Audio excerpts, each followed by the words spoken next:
40% vote എണ്ണിക്കഴിഞ്ഞപ്പോൾ തന്നെ 10,000 cross ചെയ്തിട്ടുണ്ട്. ഇതിൽ നിന്ന് ചില പാഠങ്ങൾ ഞാൻ പറയുന്ന പിണറായിസം കേരളത്തിലെ കാസർഗോഡ് തൊട്ട് കന്യാകുമാരി വരെ നിൽക്കുകയാണ്. മലയോര വിഷയം 63 മണ്ഡലങ്ങളിൽ അതിസജീവമാണ്. 489 പഞ്ചായത്ത്. ഈ വിഷയങ്ങളെ അഡ്രസ് ചെയ്യാതെ, മലയോര കർഷകരുടെ വിഷയങ്ങളെ അഡ്രസ് ചെയ്ത് വന്യജീവി വിഷയത്തിന് ഒരു പരിഹാരമുണ്ടാക്കാതെ ഒരു ഗവൺമെന്റിനും 2026 അത്ര ഈസി ആയിട്ട് ഗവൺമെന്റ് രൂപീകരിച്ച് കളയാമെന്ന് ആരെങ്കിലും ധരിക്കുന്നുണ്ടെങ്കിൽ അത് നടക്കില്ല. ഈ തെരഞ്ഞെടുപ്പ് ഫലം കഴിഞ്ഞാൽ മലയോര മേഖലയിലെ മുഴുവൻ കർഷക സംഘടനകളെയും, ആൾറെഡി 103 കർഷക സംഘടനകൾ നമ്മളിപ്പോൾ ഒരു കോർഡിനേഷൻ ഉണ്ടാക്കിയിട്ടുണ്ട്. അവരെ കൂടെ കൂട്ടി ഒരു ശക്തമായ ഇടപെടൽ ഈ വിഷയത്തിൽ പരിഹാരമുണ്ടാക്കത്തക്ക രീതിയിലുള്ള ഇടപെടൽ വരുന്ന ആളുകളിൽ ഉണ്ടാക്കാൻ തക്ക നിലപാട് UDF സ്വീകരിച്ചാൽ ആ UDFനോടൊപ്പം മുന്നോട്ട് പോകാനുള്ള സാഹചര്യമുണ്ടെങ്കിൽ മുന്നോട്ട് പോകും. അല്ലെങ്കിൽ ഇവിടെ ഒരു ജനകീയ മൂന്നാമത്തെ മുന്നണി ഈ വിഷയങ്ങൾ ഉയർത്തിക്കൊണ്ടുവന്ന് ഞങ്ങൾ മുന്നോട്ട് പോകും. ഒരുപാട് കർഷക സംഘടനകൾ, സാമൂഹിക സംഘടനകൾ എല്ലാം നമ്മളിപ്പോൾ ഫോണിൽ പിന്തുണ അറിയിച്ചുകൊണ്ടിരിക്കുക. എത്രയും നേരം ഫോണിൽ കോൾസ് വന്നുകൊണ്ടിരിക്കുകയാണ്. അപ്പോൾ കണ്ണടച്ച് ഇരുട്ടാക്കുന്നതിന് പകരം കണ്ണ് തുറന്ന് കാണാൻ UDF നേതൃത്വം തയ്യാറായാൽ അത് എല്ലാവർക്കും നല്ലതായിരിക്കുമെന്ന് മാത്രമാണ് വളരെ വിനീതമായിട്ട് നേതൃത്വത്തെ ബോധ്യപ്പെടുത്താനുള്ളത്.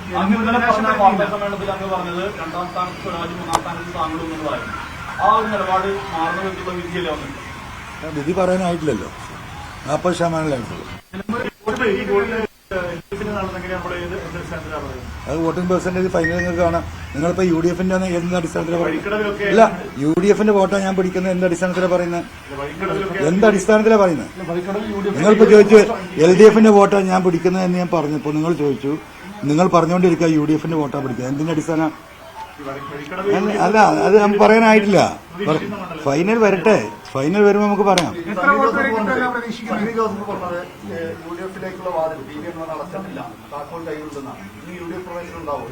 അല്ല, അതൊക്കെ നമുക്ക് ആലോചിക്കാം. അതൊന്നും ഇപ്പൊ പറയേണ്ട നേരമല്ലല്ലോ. അൻവർ എഫക്ട് അതൊന്നും എനിക്കറിയില്ല. ജനങ്ങളുടെ ഇത് ജനകീയസം, പിണറായിസവും ജനകീയസവും തമ്മിലെ പോരാട്ടം. ഞാൻ റെപ്രസെന്റ് ചെയ്ത ജനകീയസത്തെയാണ്.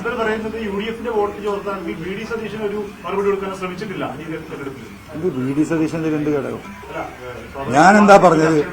ഒരു കുടിയേറ്റ കർഷകൻ UDFന്റെ സ്ഥാനാർത്ഥിയായി വരികയാണെങ്കിൽ 30,000-ൽ കുറയാത്ത വോട്ടിന് അവിടെ ജയിപ്പിച്ചു കൊടുക്കാം. പിണറായിസത്തിന്റെ അവസാനത്തെ ആണിയടിക്കും. അതിനുള്ളൊരു സാഹചര്യം ഒരുക്കി തരണം. ജനങ്ങളുടെ മുന്നിലും നിങ്ങളുടെ മുന്നിലും 30,000 എന്ന് പറയുമ്പോൾ ഉത്തരവാദിത്തപ്പെട്ട UDFന്റെ ലീഡർഷിപ്പിന്റെ മുമ്പിൽ ഞാൻ പറഞ്ഞത് 40,000 മിനിമം ഭൂരിപക്ഷം ഞാൻ ഉണ്ടായിത്തരാം. നിങ്ങൾ ആരും അങ്ങോട്ട് വരണ്ട. ആ സ്ഥാനാർത്ഥിയെ നിശ്ചയിച്ച് പ്രഖ്യാപിച്ചിട്ട് നിങ്ങൾ മടങ്ങിക്കോ. ഞാൻ ഏറ്റു നിലമ്പൂരിലെ UDF പ്രവർത്തകരെയും ജനങ്ങളെയും കൂട്ടിയിട്ട്. ഇപ്പൊ എന്താ സ്ഥിതി? ഞാൻ രാജിവെച്ചെന്തിനാ? ഈ പിണറായിസത്തിനെതിരെ മൂന്നാമതും പിണറായി വരുന്നെന്ന നരേഷനാണ് ഇവിടെ സൃഷ്ടിക്കാൻ ശ്രമിച്ചുകൊണ്ടിരിക്കുന്നത്. അതല്ല ഇവിടുത്തെ വസ്തുത എന്ന് തെളിയിക്കാൻ കൂടിയല്ലേ രാജിവെച്ചത്. അത് മുഖവിലേക്ക് എടുക്കേണ്ടവർ മുഖവിലേക്ക് എടുത്തില്ല. അതുകൊണ്ടല്ലേ ഇപ്പൊ ഈ വരുന്നത്. നിങ്ങൾ ഫൈനൽ റൗണ്ട് നോക്കിക്കോ. ഫൈനൽ റൗണ്ട് UDFന് കിട്ടുന്ന വോട്ടും PV അൻവറിന് കിട്ടുന്ന വോട്ടുമാണ് ഇവിടുത്തെ ആന്റി പിണറായി വോട്ട്. ആ വോട്ട് രണ്ടും നോക്കുമ്പോൾ നിങ്ങൾക്ക് മനസ്സിലാക്കാം. ഈ പറയുന്ന സ്വരാജ് തോറ്റ ഇപ്പൊ നിങ്ങൾ കിട്ടിയ വോട്ട്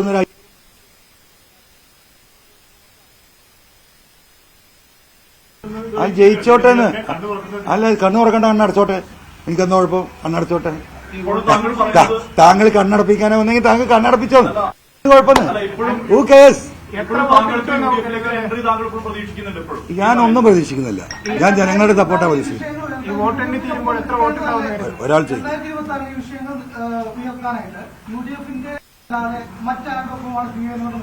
ജനങ്ങളൊപ്പം നോക്കും. ഞാൻ പറയുന്നത് അങ്ങനെ ഒരു ഒറ്റയ്ക്ക് ഒരു മൂന്നാം മുന്നണിയും ഉണ്ടാക്കിയിട്ട് കേരളത്തിൽ നമുക്ക് അധികാരം പിടിക്കാൻ പറ്റും അല്ലെങ്കിൽ എന്തെങ്കിലും മുന്നോട്ട് ഉണ്ടാക്കാൻ പറ്റുമെന്ന് നേരത്തെ നമുക്ക് തെളിയിക്കാൻ കഴിഞ്ഞിട്ടില്ല. അങ്ങനെ കഴിയുമെന്ന് നിങ്ങൾക്ക് തോന്നുന്നുണ്ടോ? നിങ്ങൾക്ക് 3000 വോട്ടിന് കിട്ടുമെന്നല്ലേ പറഞ്ഞിരുന്നത്. ഇപ്പൊ 40% ഇപ്പൊ 10,000 വോട്ട് കിട്ടിയില്ലേ? അങ്ങനെ കിട്ടിയത് അത് തന്നെയാണ് കേരളം. നിങ്ങൾ വിചാരിക്കുന്ന കേരളം മാറിക്കഴിഞ്ഞു. കേരളത്തിൽ ഒരു തലമുറ മാറി ചിന്തിക്കുന്നുണ്ട്. അത് മനസ്സിലാക്കാതെ കാണാതെ പോയാൽ കാണാതെ പോകുന്നവൻ കുഴി പോയി ചാടും. അത്രേ പറയാനുള്ളൂ. ഇതിപ്പോ ആ സ്ഥാനത്തേക്ക് എന്തായാലും എത്തില്ല, എത്തൂല, വിജയത്തിലേക്കും എത്തില്ല, 75,000 വോട്ടിലേക്കും എത്തില്ല. തീർച്ചയായിട്ടും. അക്കാര്യം ഇപ്പൊ തന്നെ ഞാൻ രാഷ്ട്രീയം നിർത്തണോ? അല്ല, അംഗീകരിക്കുന്നു. അംഗീകരിക്കണം. വോട്ട് എണ്ണി കഴിയുമ്പോ അപ്പൊ അംഗീകരിക്കും.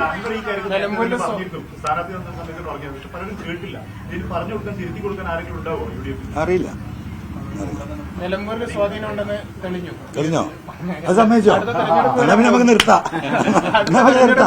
അതല്ല വിഷയം. ചർച്ച നടത്തോ ഇനി? അത് ആരുമായിട്ടും, നിങ്ങളുമായിട്ടും ചർച്ച നടത്തും, ഇവിടുത്തെ സാധാരണക്കാരനായിട്ട് ചർച്ച നടത്തും, ഈ പറയുന്ന ആരുമായിട്ടും ചർച്ച നടത്തും. ഇവിടെ പിണറായിസം അവസാനിപ്പിക്കാൻ വരുന്ന ആരുമായിട്ടും വിവേകർ ചർച്ച നടത്തും. പിണറായിസമാണ് ഈ നാട്ടിന്റെ നാശം, ആ കുടുംബാധിപത്യമാണ് ഈ നാടിന്റെ നാശം, ആ പാർട്ടിയുടെ നാശം മരുമോനിസാണ്. സഖാക്കളാണല്ലോ വോട്ട് ചെയ്യുന്നത്, നിങ്ങൾക്ക് കാണാലോ. അതിനെതിരെ ആര് വരുന്ന അവരായിട്ട് പോകും. എന്തു ഞാൻ സറണ്ടർ ചെയ്യും, എന്തു സറണ്ടർ ചെയ്യും. ഒരു ചോദ്യം കൂടെ, 60% വോട്ട് കൂടെ എണ്ണാനുണ്ട്, എത്രയായിരിക്കും ഫൈനൽ കൗണ്ട് എന്ന് വിചാരിക്കും? അതിപ്പോ ഞാൻ 2 മണിക്കൂറല്ലേ ഭാഷ, എന്താ ചെയ്യുക, ഇങ്ങനെ തിരക്കാക്കുന്നത്. അത് കൃത്യമായിട്ട് അറിയാലോ. ഇപ്പൊ നമ്മളത് പ്രെഡിക്ട് ചെയ്യേണ്ട സമയമല്ലോ, എങ്ങനെ എണ്ണിക്കൊണ്ടിരിക്കല്ലേ. ഈ എണ്ണുന്നതിനിടയിൽ ആരെങ്കിലും വിളിച്ചോ യുഡിഎഫ് നേതാക്കൾ? അല്ല, അതൊക്കെ ആരെങ്കിലൊക്കെ വിളിക്കും. എന്തൊരു താല്പര്യം എന്നറിയാമോ നമ്മളെ, അത്രയും സ്നേഹമാക്കുക. അല്ല, അതൊക്കെ നമുക്ക് പിന്നെ പറയാന്ന്. ഞാൻ എപ്പോഴും ഇങ്ങോട്ട് പറയില്ലേ, ഞാനൊരു തിരക്കില്ലാത്ത ആളാണ്, ഞാൻ മോഹങ്ങളില്ലാത്ത ആളാണ്. മനസ്സിലായോ? PV അൻവറിന്റെ രാഷ്ട്രീയം എന്താകും, തോറ്റു കഴിഞ്ഞാൽ 5000 വോട്ട് കിട്ടും, അതൊക്കെയല്ലേ പറഞ്ഞിരുന്നത്. PV അൻവറിന് ഒരു ചുക്കില്ല, മനസ്സിലായില്ലേ? PV അൻവർ നാളെ MLA ആണ്, മന്ത്രിയാണെന്ന് നടക്കില്ല. ഇവിടുത്തെ പൊതുപ്രവർത്തനം ഞാൻ തുടരും. അതിനെനിക്ക് ഈ MLA മന്ത്രിയാവേണ്ട കാര്യമില്ല. ഈ പാവപ്പെട്ട ജനങ്ങൾ എന്റെ കൂടെ ഉണ്ടാകുന്നിടത്തോളം കാലം ഞാൻ എന്റെ രാഷ്ട്രീയ പ്രവർത്തനം പൊതുപ്രവർത്തന, അതുമായി മുന്നോട്ട് പോകും. അത് തടയാൻ ഒരു പിണറായിക്കും ഒരു സുജായിക്കും കഴിയില്ല. അത്രേ കാര്യത്തിൽ പറയാനുള്ളൂ. LDF വോട്ടുകൾ UDF ലഭിക്കില്ല, അത് താങ്കൾ വഴി ചിന്നിച്ചിതറി കോട്ടയെന്നുള്ള തന്ത്രമല്ലായിരുന്നോ? എന്ത് തന്ത്രം? ഞാൻ പിണറായിസത്തിനെതിരെ വോട്ട് പിടിക്കാൻ പോയത്, ആ വോട്ട് കാണുമല്ലോ. സ്ട്രോങ് പിണറായിസത്തിനെതിരെ വോട്ടാണ് PV അൻവറിന്റെ പെട്ടിയിലേക്ക് വരുന്നത്.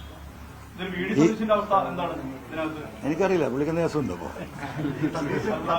പുള്ളി ഒരു കുഴപ്പമായിട്ട് അറിഞ്ഞിട്ട് ഒരു പ്രശ്നമുണ്ടോ? അങ്ങനെ വല്ലതും വന്നോ, വാർത്ത വല്ലതും വന്നോ? പിന്നെന്താ അതിരുന്ന കുഴപ്പം? അല്ല, അതൊക്കെ ഇനിയും തീരുമാനിക്കാൻ 1 വർഷം സമയമുണ്ടല്ലോ തെരഞ്ഞെടുപ്പിന്. നിങ്ങൾ ഈ തെരഞ്ഞെടുപ്പിന് ചുരുക്കി 6 മാസമാക്കി അല്ലേ? ആകെ ഇനി 6 മാസമാണ് തെരഞ്ഞെടുപ്പ്. എല്ലാ വാർത്തയും കൊടുക്കുക. അടുത്ത മെയ് 19 വരെ 1 വർഷം ഇനിയുണ്ട്. അറിയാം നിങ്ങൾക്ക്? നിങ്ങൾ എന്ത് ചെയ്ത് എല്ലാവരും കൂടെ 6 മാസമാക്കി. ഈ നിയമസഭ ഇനി 1 വർഷമുണ്ട്. നിങ്ങൾ ആരെങ്കിലും പറഞ്ഞിട്ടുണ്ടോ? ഞാനിതൊക്കെ കാണുന്നു, കേൾക്കുന്നുണ്ട്. 6 മാസത്തേക്കാണ് ഈ തെരഞ്ഞെടുപ്പ്. എന്താ 6 മാസം? പഞ്ചായത്ത് തെരഞ്ഞെടുപ്പിന് 5 മാസമുണ്ട്. ഇതൊക്കെ വസ്തുതയല്ലേ? എന്തെല്ലാം വസ്തുതകൾ മൂടി വെച്ച് നിങ്ങൾ വാർത്തകൾ കൊടുത്തുകൊണ്ടിരുന്നു. ഒരാളെന്തെങ്കിലും പറഞ്ഞ അതിന്റെ പിന്നാലെ അടുത്ത ആള് പറഞ്ഞു. ഒന്ന് പരിശോധിക്കണ്ടേ? 1 വർഷമുണ്ട് ഇനി തെരഞ്ഞെടുപ്പിന്, നിയമസഭാ തെരഞ്ഞെടുപ്പിന്. എന്തെല്ലാം മാറ്റങ്ങൾ ഉണ്ടാവും രാഷ്ട്രീയത്തില്?